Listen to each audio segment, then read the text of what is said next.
Okay, we're basically building digital assets. This is going to be a ruined kind of bridge mesh that you can have parametrically generating for a whole bunch of little bridges in a distant scape. And I'll show you why I switched over the meshes.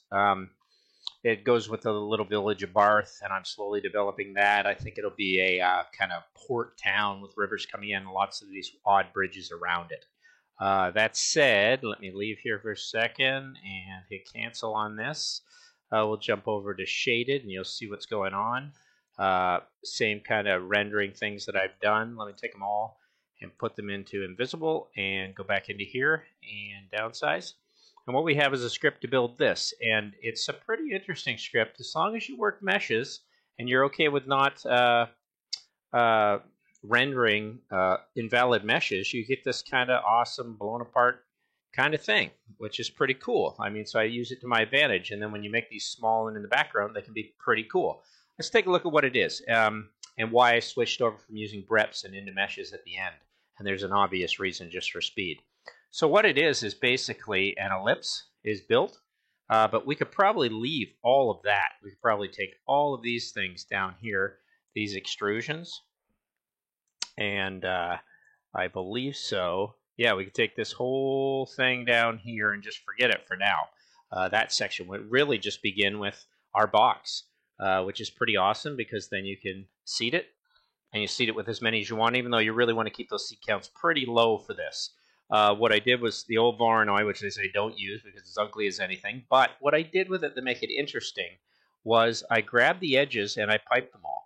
And I piped them in a certain radius and I joined those, which is pretty cool. And actually, this one looks like it's actually solid join.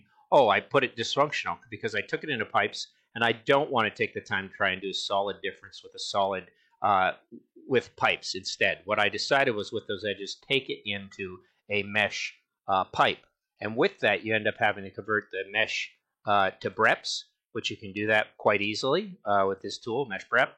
And mesh union is what you want to work with. And then mesh difference, you're going to end up getting these kind of fragments and what kind of comes in, what goes out. And when you bring in these other forms, which are basically these extrusions, which I made from ellipses, as you can walk through that kind of script. And for people that are used to it, I like to kind of run backwards as you slowly build some simple geometries and not too hard to make one and then move the other two on both sides of that. That's not too hard. Scale it smaller and move it to each side. So that's pretty simple script. But when you bring it in, you end up having this pretty cool thing.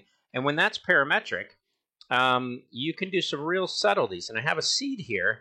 And one example I'm just going to take the time to do, and you'll see the problems with the seed. Let me go in here and just edit because I've seen it once, and I think it'll be interesting to see it in a different way. Let me just, go on 10,000. Let's just grab 400 of them, and let's just take it through a animation so you can have a look. Now, it's going to take a little bit of time to do this because it's to do 20 iterations. It's going to take its time, but you can see it starts to generate these kind of forms, and you think, okay, what's hanging? Is there a rebar in there? Is there something holding it?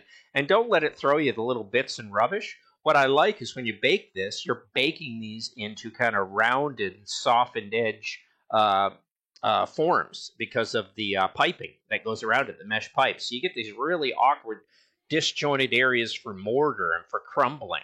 And once you bake these into your scene, you can start taking chunks and moving them off. So as this kind of goes to 10, that's going to take a little bit of time to go through there. I don't think I can move anything while we're looking. But you can see some forms that, okay, there's a pretty solid one, just locked out with that count, and this one's blown apart. You're not really sure what's going to be on each side, but when you take it to a render and start using the materials, it can be pretty exciting. So that's it. It's purposely trying to make stuff that's not perfect. 18, 19 iterations in 20. So we'll see what the 20th one looks like, and maybe it's okay. Okay, it's kind of awkward, and it's fragmented, but let's leave it at that. Okay, this is the one it ends up with at 400, so you have this. So what I want to show you is you can change the size and scales of those ellipses. You don't have to make 3. You can make them different shapes. I started with circles to make sure my script ran. Well, let's just take this one and throw it into a bake. And when you bake it, make sure when you bake it, well, I don't think it joined. It didn't.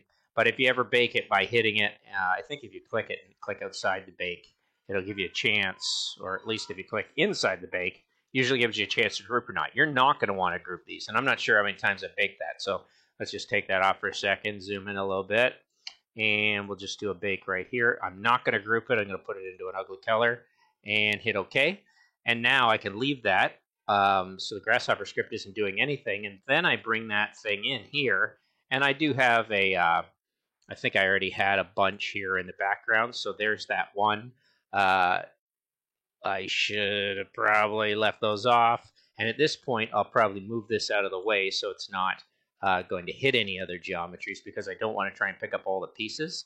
And so there we go. We'll take that one, we'll put it into render, and we'll bring out all the other stuff. And you have this kind of fragmented thing that's right here. And I still have some objects from before. I'm not sure why I left those.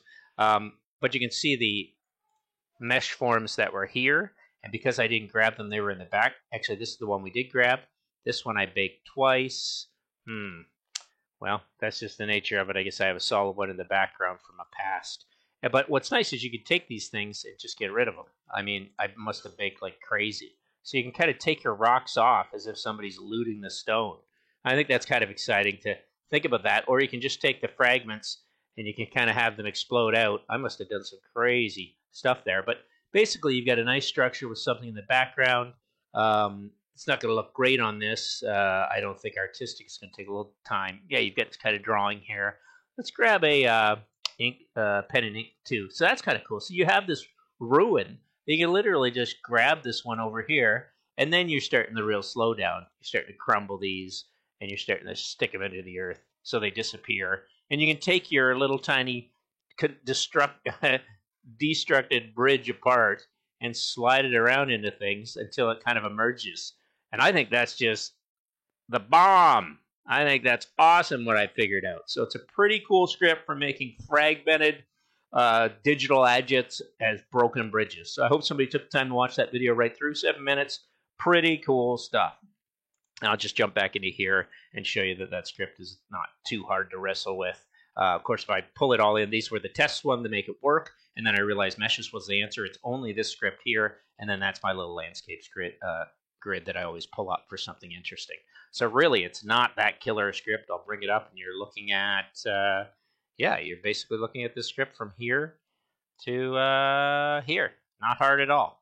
And it gives you something to play with and a really parametric model asset for bringing into building things. Thanks for watching. I think one of my best little scripts going so far.